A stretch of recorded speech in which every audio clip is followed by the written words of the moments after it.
यदि तपाईको उमेर 45 भन्दा मुनि छ, तपाईको हातमा positive skill assessment outcome letter छ, भ्यालिड इङ्ग्लिस ल्याङ्ग्वेज त्यो पनि नट लेस देन कम्पिटेन्ट छ, 490 सब क्लासको लागि इन्डिपेन्डेन्ट स्कोर 50 र 190 को लागि इन्डिपेन्डेन्ट स्कोर 60 छ भने तपाईको लागि नर्थर्न टेरिटोरीको अप्सन एकदम सुनौलो मौका हुन सक्दछ।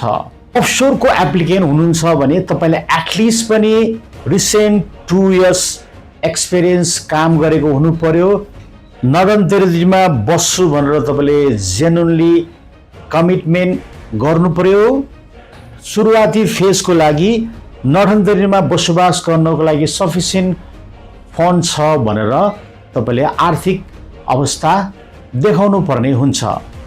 नर्थर्न टेरिटोरी गभर्नमेन्टले आज 21 अगस्त 2026 बाट लागू हुने गरी नर्थर्न टेरिटोरी नोमिनेसन खुला गरेको छ, जस अन्तर्गत नर्थर्न टेरिटोरीमा फ्यामिली भएकोले फ्यामिली स्ट्रिम, नर्थर्न टेरिटोरीबाट जब अफर प्राप्त गरेकोले जब अफर स्ट्रिम र तपाईको अकुपेसन यदि नर्थर्न टेरिटोरीको प्रायोरिटी अकुपेसन लिस्टमा छ भने प्रायोरिटी अकुपेसन स्ट्रिम अन्तर्गत एप्लाई गर्न सकिनेछ।